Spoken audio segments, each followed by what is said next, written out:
Hello, my name is Mattie Cummins. I am a social worker and I've been working with people with brain injuries for probably about 25 years.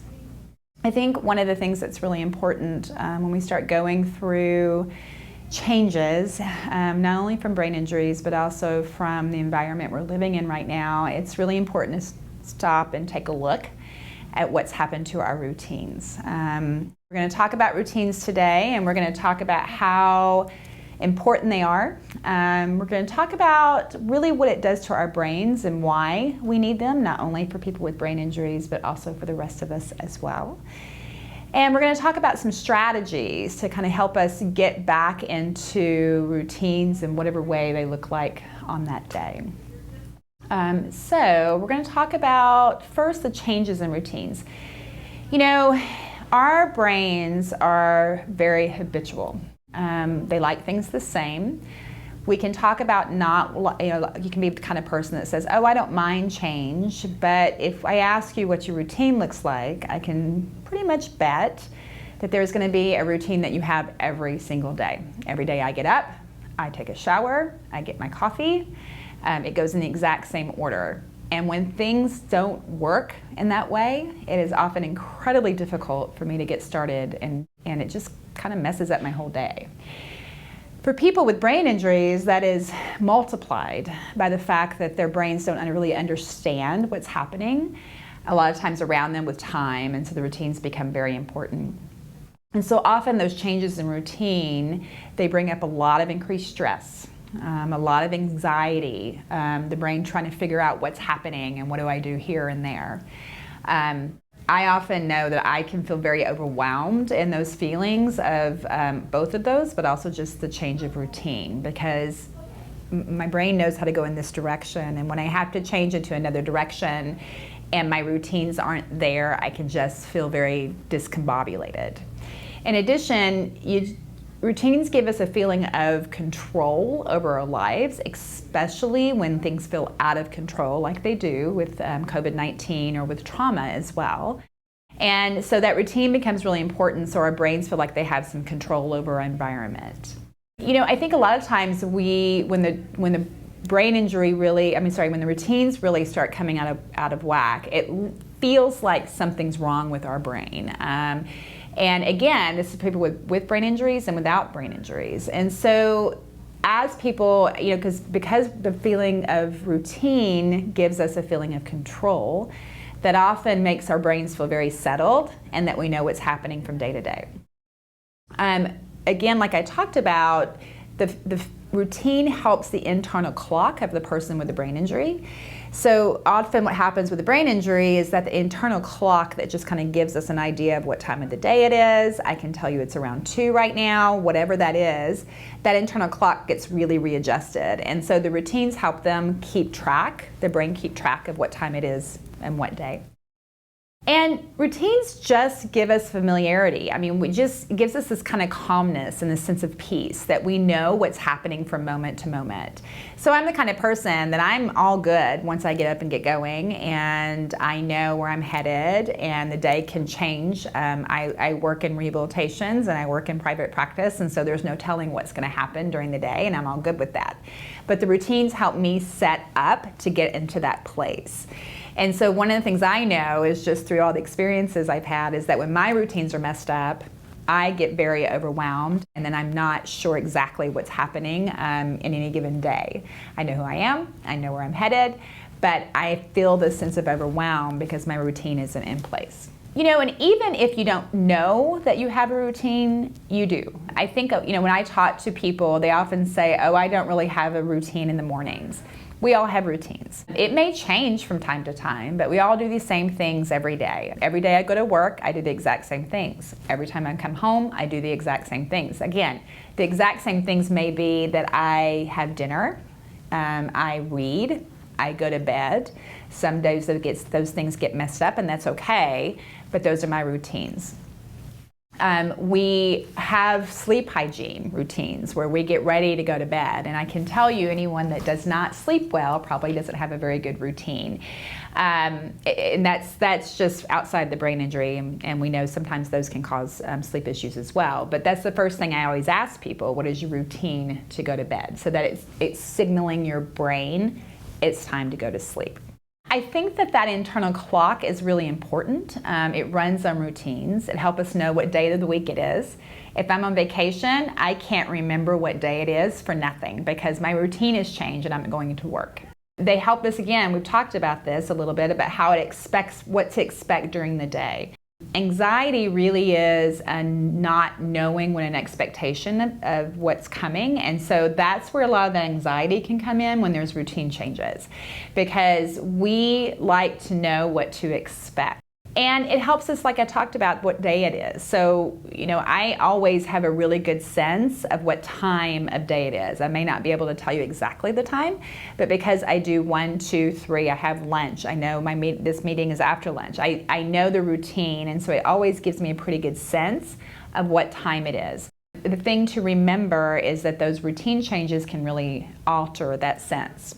We also use external clocks, not internal clocks, but external clocks to help us remember how to do things. Day planners, whiteboards. We use calendars. I have a very old-fashioned calendar, and people laugh at me about that, but that's because it helps me understand where I'm supposed to be, how much time I'm supposed to be spending on things, what are my to-do lists. It's my external clock that helps me keep moving. And honestly, it's my brain. It's my external brain that helps me remember things as well. But that day planner helps me keep routine in place. And routine's out of place, then I can really spend some time trying to decrease the overwhelm by using that day planner. I think what is really challenging is when you have this change in routine, it really keeps us from knowing what we're going to be doing from day to day to day. So let's just kind of talk about COVID-19. If you want to talk about blowing routines up, COVID-19 has really caused us to really not know what our routine is from day to day. And part of that disruption is not knowing what to expect. We don't know when this is ending. We don't know when we're going to be able to get back to our old lives. We don't know when we're going to be able to do the normal things that we've always been able to do. And so we can't even plan for any of that, and we just kind of have to take things day to day right now, which is really, really hard. But it helps you to really know what you are going to expect, what we're doing from day to day. The other thing that it really does is, and I think people don't always think about this, it helps us know how to interact with others, because if I am in work mode, I can interact in a professional way with the people I work with. I don't get into that mode by internally sitting and going, okay, we're in work mode, but because the routine is the way it is, I know how to do that. If I am home, I have a routine of when I drive home, I decompress, and that's my time to be able to gauge and get back to where I need to be for my personal life. And if that's disrupted, then my interactions with people can really change. And especially I think for people with brain injuries, because the routines keep the brain calm, and it keeps it in a place where they're not using a lot of their energy to know what time it is, and then it gives them different kind of energy and capacity to interact with others. So I think one of the things to remember for people with brain injuries during this is that you may be seeing some of those symptoms becoming a little bit larger. Symptoms like just trying to communicate, finding words, increased frustration, because that internal clock is not working, and you're relying on routines, and then those routines are messed up. And so the capacity for the brain for all this other stuff is reduced, and that's one of the reasons why the routines can be so important. There are a lot of ways that routines get lost, and I've been talking about the COVID-19 because that's the moment we're in right now, but any small thing can disrupt routines, any kind of trauma. So, and especially people that have been through the brain injuries, the car wreck, the trauma of it, if it was from a different kind of trauma, even the hospital stay, all of those things are very traumatic to the individual and to the family. And so it really disrupts this sense of I know where I am in any given moment because there's so many other emotional things going on. Medical issues can really disrupt routines as well. So if somebody's been diagnosed with cancer, if they have any kind of substance abuse, any of those things that happen to people as well, they can really disrupt the routine. Suddenly we're going to doctors all the time. Suddenly those doctor's appointments are not at the same time every day. Our work routine has been messed up because of all this other stuff going on. So it can really disrupt the feelings of normalcy and of knowing what we're doing from any given day. Death is one of those also that can really disrupt the routine, of course, because when somebody dies, suddenly, one, you're in this moment of grieving and you're in this moment of trying to do things. But then also that person was part of your routine. And so if you talk to your mother every day at 5 o'clock and she's no longer around, if you have a spouse that has passed away or a child that has passed away, all of the things that have been a part of that routine for your life are gone. And so it's an ever-present grieving process because that routine with that person has changed. And environmental changes. Lost job. It could be, lost income of something. It can be even, things that may seem really small but are really big to us. We were someone that worked out all the time, and then our favorite gym closed down, and now we got to figure out a different routine to go to. So routines are just really important, and there's a lot of ways that they really get disrupted. So I think the important thing when you're looking at the routines is to really figure out, okay, my routine's really disrupted, so what can I do? What is it I need to do to help acknowledge that the routine is disrupted, but then also find a different kind of routine? It can be very difficult. I think, when I look at my own household during this COVID-19 issue, finding new routines has been really challenging, but it can be done, and it just has to be intentional. We have to be intentional about creating the new routines, and because the old routines did not get created in an hour. It was over many years. Whatever that looked like for you as a person in your own household and with your own family, they were developed over time. And so the new routines are also going to be developed over time as well. And I think one of the biggest things I talk about when you think about new routines is you have to give yourself grace through that process. It's never going to be the way that we want it to be. It's never going to be something that is perfect. I can get up in the morning and say, you know what, this is going to be our routine that day, and within 30 minutes the whole day gets blown up because I don't know what our routine's supposed to be that day, and I don't know what's going to fit right for my family and for myself. And so we have to give ourselves grace so that we can just keep moving forward, trying to find the routine, but understand it's not a perfection process.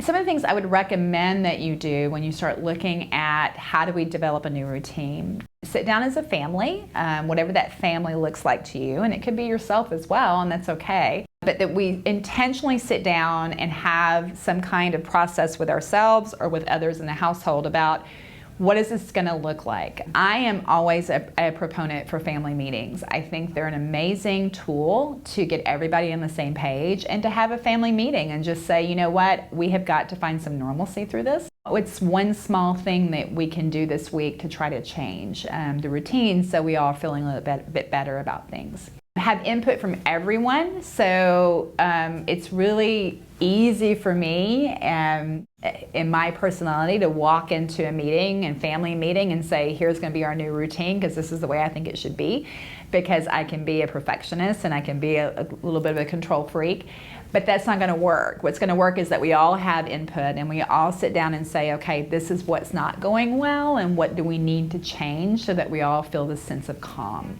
And then put that accountability into place of what's everybody's part in it and how are we going to figure out what we need to change or not change. I just recommend that that's either a weekly check-in on Sundays or Saturdays, or it's a weekly family meeting to just look at the routines that we're developing, and figure out whether they're working that day or not. And you got to be flexible. Again, like I just talked about, I can have a new routine and then for my family, and then within 30 minutes the whole thing's blown up. And it can be a really frustrating process for me because I feel like I worked really hard on that routine and then it's not working. But I think it's really important that we recognize that routines are going to change, especially if they're new, and we're in an environment that we don't even know what the next day is bringing. So we have to just kind of work through our own stuff about whether or not this routine is going to work and I like it this way, and try to be more flexible about having to move that through. A couple of things that would be really helpful, I know several people I've talked to through this process, one of the very first things that's gone out the window is what time they go to bed. Trying to stay on the same sleep schedule is really important. And what happens, I think, a lot of times through trauma is that our brains get so busy and there's so much going on in there that our sleep cycle starts getting off and we're sleeping less and less and less time. Someone with a brain injury, that is not ever going to be a positive thing, because it's going to bring out the rest of the symptoms even more, because the brain doesn't have the capacity anymore to hold those symptoms and manage through them. For the rest of us, we're just tired, which means the same way to some degree. We're gripey, and I know when I haven't slept, I can't think straight. I get very frustrated very easily. I'm really hard on myself. And so the sleep cycles become very important on the way that we're making those happen. Create some space for gratitude, and what that has to do with routines is if we're in a place of gratitude where we really recognize the good things going on in our lives, we absolutely then can start looking at giving ourselves space and our brain space to find new routines, to start finding the good things that are happening, to not look at the negatives of everything that's happening around us. And those gratitude practices really help give that brain the flexibility it needs to move through these times. What I tell people is it doesn't have to be this big long thing you do in the morning or in the evening. Every evening before you go to bed, just write down 3 good things that happened that day. The pressure is, well, how can I find 3 good things? If you have shoes on your feet, that's a great thing. If you have a roof over your head, that's a great thing. If you have food to eat that day, that's a great thing. And just being simple about trying to find those things to be grateful for, and not trying to find these huge things that feel really positive. That's where the gratitude can really help decrease the stress, decrease the anxiety, and leave room for changes. Use a whiteboard or a calendar to write down new routines and as a visual reminder. So in my household, we have actually one of our doors is a whiteboard. It has whiteboard paint on it.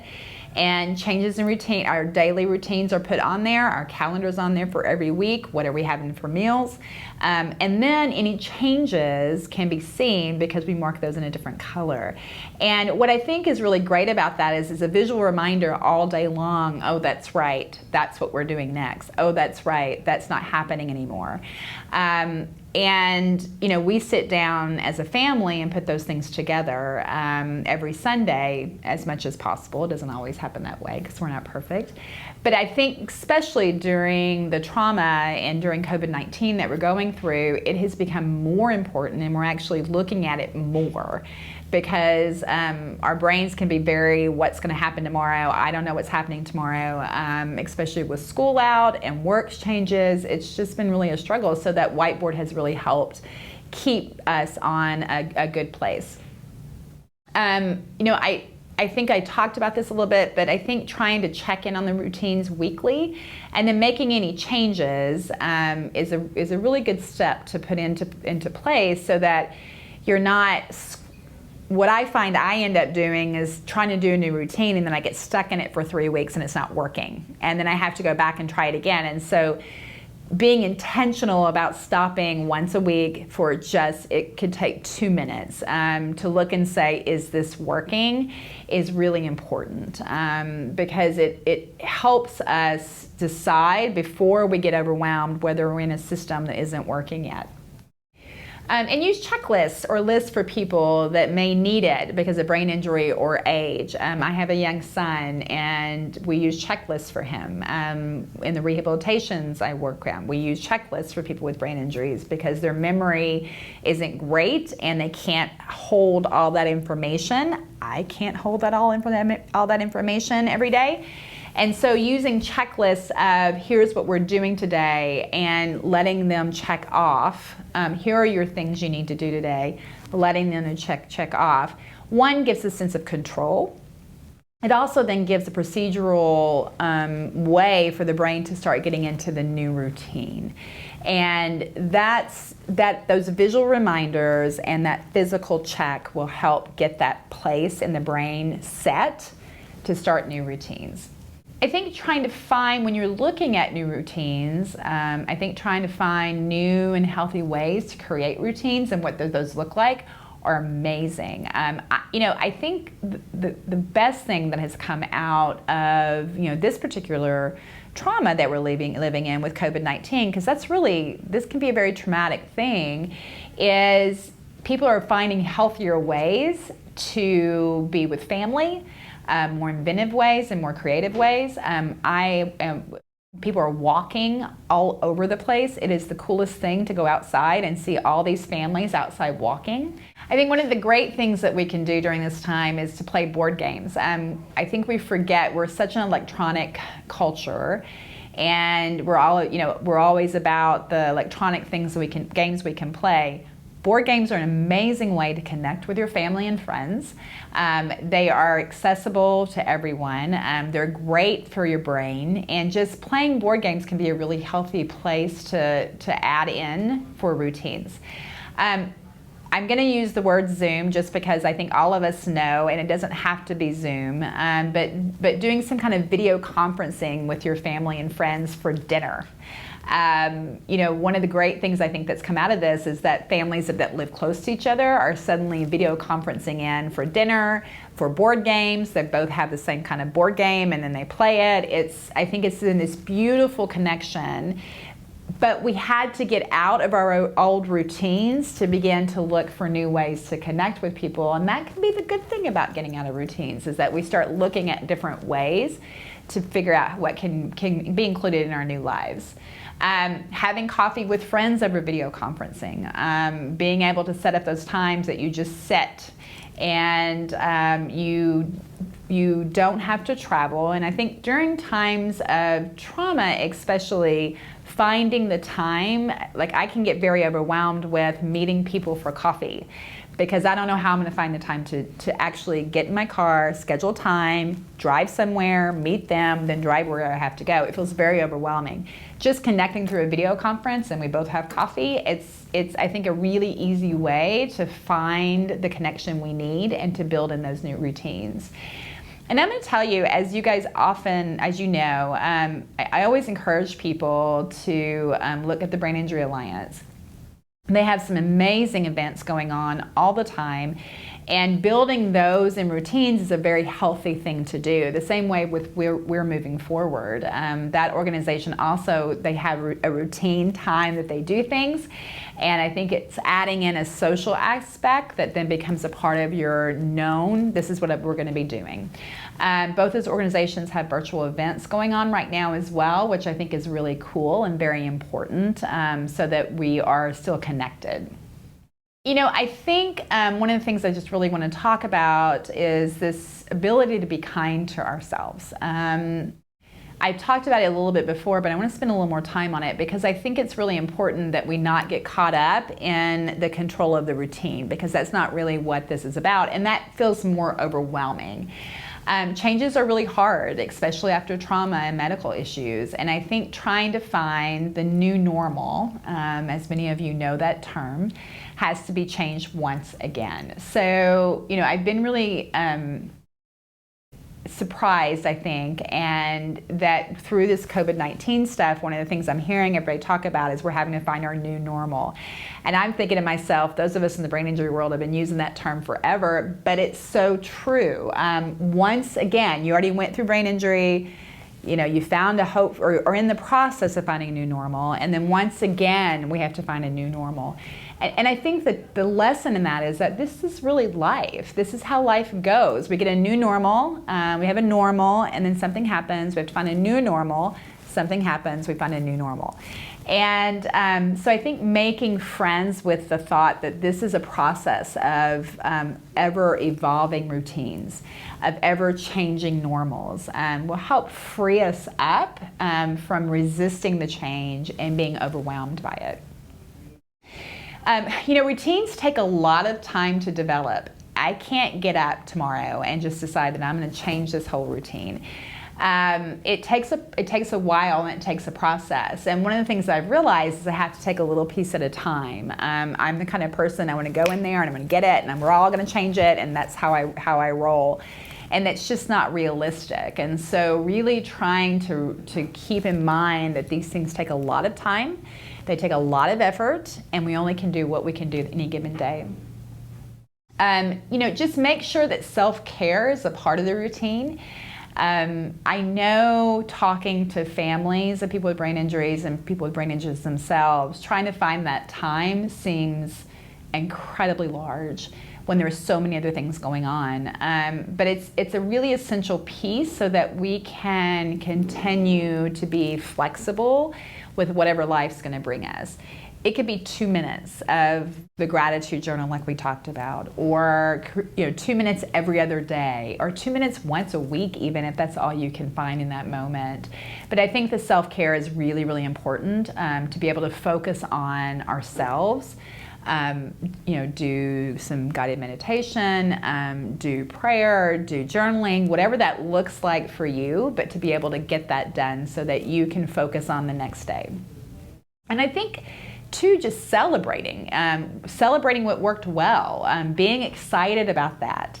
Starting to go 2 days later, starting to go, oh my gosh, this new routine is starting to work. Oh my gosh, I was able to go walking 3 times this week. I mean, whatever it looks like, to be able to celebrate the things that you do well and that work, so that it doesn't feel like it's a never-ending failure of not being able to change, because this process is really hard. And it makes us feel very overwhelmed. And so if we can celebrate those small steps, I think it will really give us the understanding for ourselves that the next thing that comes is also, it may not work the way we want to, but we're going to celebrate whatever does work.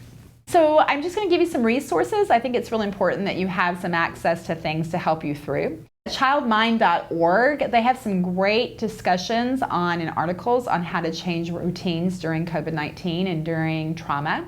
OptionB.org, for those of you that are not familiar with the book Option B, it's a great book about grief and loss, which is also what we're dealing with during this time, is grief and loss. And they talk about finding new ways of finding the new normal and resiliency as well. Brain Injury Alliance of Arizona, I've talked about, and we're moving forward as well. And then, always know that this stuff is really hard. And if part of that self-care means that you really need to go talk to a psychologist or a counselor to help you kind of figure out what emotionally you're dealing with, then that's always a great step to do. Sometimes it's just helpful to have another ear and another brain to really help walk through the steps of how you're feeling overwhelmed and what needs to be changed so that you can get some emotional relief. And that's what I have. So thank you for your time today, and I'll look forward to having any questions that you may have. You can send those to the Brain Injury Alliance, and I'll be happy to answer them.